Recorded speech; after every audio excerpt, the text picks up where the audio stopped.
Good morning. I'm here with Mindy Edelman in Pioneer Main Stop in part of Ohio. What part of Ohio are you in, Mindy? The very far northwest corner. Awesome. Awesome. Where did you grow up, Mindy, and why did you end up at Pioneer Main Stop? Asking where I grew up is an extremely loaded question. Okay. I was in foster care from the time I was 12 until I was 18. So I've lived all over Northwest Ohio. But I Oh, ended that up, is, yeah, yeah. But I ended up here because, well, I was working for the grocery store that was also owned by our company, and then I took a few years off. And then I came back to the grocery store, and then they needed more help at the gas station than what they needed at the grocery store. So they brought me here. And then 2 years later, for some reason, they thought I'd make a good manager. well, I think if we know the reasons why, I'm going to ask you some questions about that. So before we do it, let's do a plug for foster care. I mean, you're one of the big successes, right? Foster care is a difficult thing. So let's just do a public service announcement. Why is foster care something that you should consider doing? And who's a good candidate to be a foster care provider? People who want to get into foster care, they need to really want to make a difference in a child's life. They have to be able to love that child just as their own if they have other kids. They need to be willing to put the work into a kid. You don't know what background these children come from. They can have multiple different types of abuse, neglect. Like, you need to let that child know that you are there for them. Hmm. One last plug. What was the best foster care experience that you had? Tell me about the good stuff. I know there must have been some bad stuff, but tell me about the best part. There was a lot of bad. I guess one of the best, I guess it would be one of like the best homes I was in. The mom was a stay-at-home mom. The dad worked for Campbell Soup Company in Napoleon, Ohio. They were great people. They took us on vacations. They bought us everything we wanted. I mean, they were truly great people. There were some other issues that ended up happening later on, so I did not stay with them, but they were really good people. I mean, I could communicate with them and I felt close to them. I called them mom and dad. So yeah, that was probably the only good experience of it. Well, I'm glad you made it through, and I'm sure that you are a stronger person because of it. Thanks for sharing that story with us. Not everybody likes to share that. You're welcome. Okay, so Mindy, back to this accountability piece. One of the definitions I've heard recently for accountability was really exciting, but I like your definition. What can you tell me what you feel is the best definition of accountability for a store manager? The best accountability for a store manager. Um, I would just say that you're making sure, all your ducks are in a row. Everybody knows what they're supposed to be doing. There's not a lot of chaos. There's not a lot of missed marks. You don't just go through the motions. You have to care about what your store is doing in order to succeed. It's my I job to love make sure everything is running smoothly. I can't just depend on people to just know what to do. I like it. So one definition I heard recently that I really liked was responsible means that you ask and perform tasks as instructed. So you're volunteering and you're following directions. Accountable is doing the task and being responsible for the outcome of the work. Not that you're perfect, but that if you don't hit your goal, you communicate and work towards it. So tell me what you think about the difference between responsibility and accountability, and that when you use the word caring and running smoothly and no chaos. Yes. Well, the responsibility of the task is the fact at hand that you need to get it done. I would think that the accountability side of it would be that you care that it gets done. You care that it gets done in the correct way. You don't just want to rush through it just to check it off your list. You want it to be done and be a good job. Let's talk a little bit more about that because that was one of the things you actually mentioned in your certification. Tell me about caring and a good job versus a completed job, and how this certification worked in your team. Um, I mean, I guess if I wanted to give an example, just checking it off the list is you run to the coffee bar, you make sure everything's full, you take a rag, you wipe things down, you walk away. But if you actually care about it, you notice the small details. Are the nozzles on the creamers and sugars caked up with, cream and sugar? Is the liquid creamer, is it all over the little button that you push to make it come out? Dispenser, that's the word. You pay more attention to the small detail. Someone can clean a bathroom and yeah, they wipe down the sink and the toilet, but there's like those little bits of toilet paper chilling in the corner that nobody noticed. Like, if you cared, it would be clean, clean. It'd be spotless. I love that definition. Thank you. Caring is the accountability piece. Now, that gets into attitude, and Mason talks about in our book, C-Store Growth Mindset. It's an accountability. He always talks about that alignment. So you can't control what someone else does. So tell me a little bit about the responsibility and the accountability towards the alignment for your team and their attitude to customers. That's a hard one. I've created a very fun environment. We're very open and honest with each other. We're like one big family. If I notice someone's in a bad mood that day, I'll just be like, hey, make sure you're not putting whatever's going on in here out on your customers. Try to have a smile on your face. If you absolutely can't do it, I will let you go do something else. I can run the register for your shift. Like, it's not a big deal. I love that definition. You can't completely control them, and you're going to give them some grace sometimes. Can't be all the time. So, how do you tie personal goals in? Because that's where we get the alignment. How do you tie personal goals in to that desire and encouragement to get more of the good days and help your staff achieve what you need in that store? I just think that like when my team members understood what the expectations were and I broke it down so that they didn't feel like overwhelmed, they just took ownership of their shifts. They became more confident, they became more proactive. When you look at a list, sometimes you can be like, wow, this is a lot of stuff. Like, how am I going to accomplish this? But when I broke it down for everybody, they're like, oh, well, this makes sense. I can do it. So I think that, the accountability helped them grow from needing reminders to operating independently.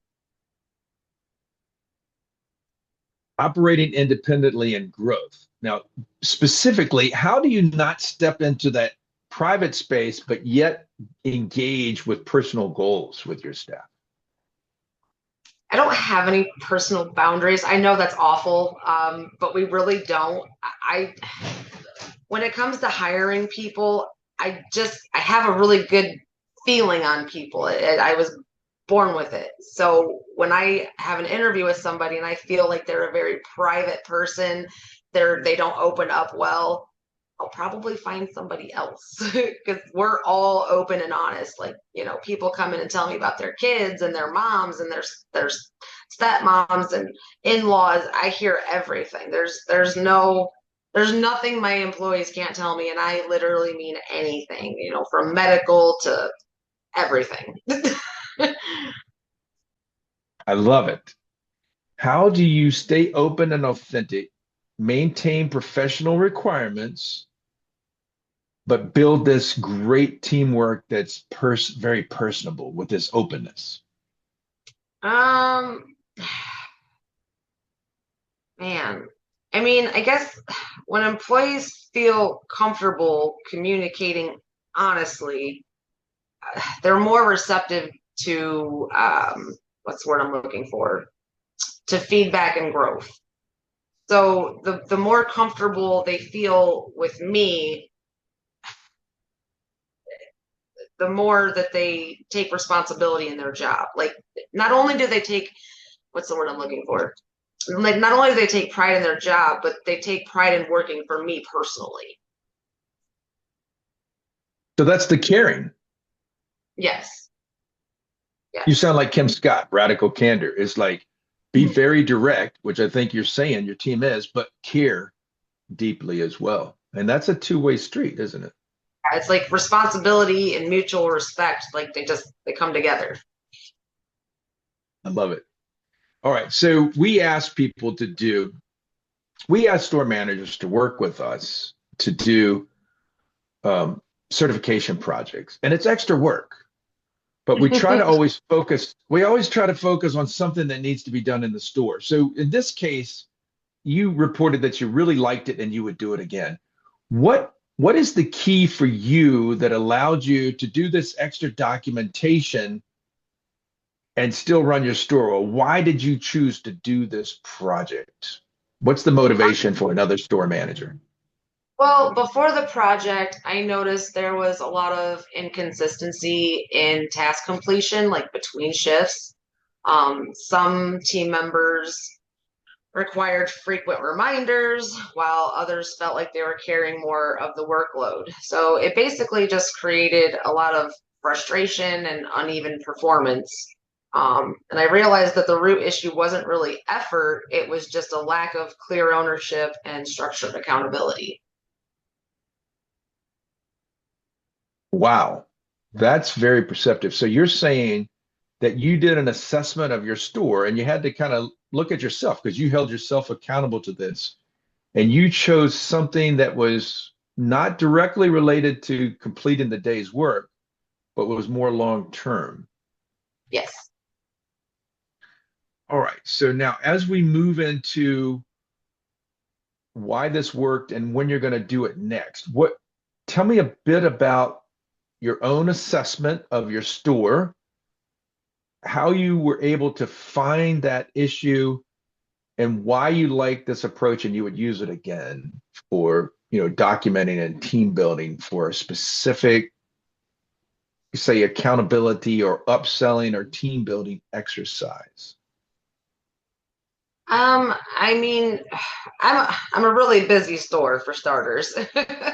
So, I mean, in that aspect, you really have to take full responsibility for your role, whatever your role may be, even if you're, a cashier, if you're working in food side or whatever it may be. Um, and you have to make sure that the next shift is set up for success, not failure. So I just kind of, listen to my employees like, oh, I came in this morning and I had no cigarettes to sell, or I had to stock the coffee bar first thing in the morning because closing shift didn't do this or that. And, I just kind of picked up on a lot of chatter. And I'm like, okay, we need to do something about this. So then when you came out with the certification that you did, I was like, huh, that's perfect. Let's do this. Switch hard. Tell me if I have a young store manager or a new store manager that might be my age that wants to do a good job, having, second career, what is your three keys to building a great team that's accountable? Three keys to building a great team. I would say honesty, honesty with the job in general. When you hire somebody, you don't want to make it sound like it's less of a job than what it actually is, or even more than a job that it actually is. You need to be very clear about what your expectations and what their duties are throughout their shift. I guess the other thing would just be open honesty. If you have, I know it's hard with certain things as far as medical things go, but in a gas station, you do need to ask questions like, do you have problems sitting or standing for long periods of time? Can you lift over 10 pounds? You need to know those things because there is lifting involved in this store. So you kind of want to get a personal note on how this person is going to do in the store. Third key, wow, that one's general appearance. I mean, that really is important. You can't have people running a gas station and being the face of the store if they've got nasty, greasy hair, they don't bathe and they don't smell good. I know it's a horrible one to bring up, but I've actually came in contact with that quite a few times. So yeah, I guess those would be the three things. Thank you, Mindy. So, all right, now we've got a great team because we hired people that were open. Let me start again, please. All right, Mindy, thank you for that. So we've got a great team because we've hired people that are honest. They understand exactly what the job is, and they have a commitment to um, authentic and real conversations, and they have a commitment to performing in a professional way. After you have this team with these characteristics, what are your three keys to keeping that team on board and not no drama, working together, not finger pointing, but actually the caring delivery of their work? Hmm.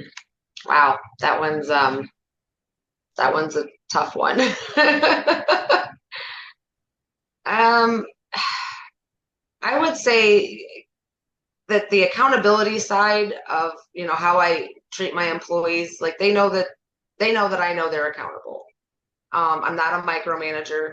Micromanaging is something that I think is awful. Like if you try to micromanage, they just get defensive and inconsistent. And oh, well, she feels like I can't do the job anyway, so why am I even trying? So that's kind of why I avoid micromanagement and do like, the accountability training instead. I'm not sure if that answered your question. It did. Thank you. One last Okay. follow up, and then I'm going to open it up to you. The Okay. accountability training, what were the keys in your project that made you feel like your team bought in? What were the keys to the accountability buy-in? I feel like just me not looking over their shoulder all the time and being like, hey, like I know you guys can do this. You guys are a great team already. We just gotta, really hammer on some of these notes, and it makes people feel good about themselves. Instead of someone being like, hey, you have to do this, be like, hey, let's do this and let's do that. And then like, the next shift will be even way better. And when you come in, it'll be better because the person before you did this or that. And they're like, oh yeah, that's awesome. That's it right there. Thank you, Mindy. All right.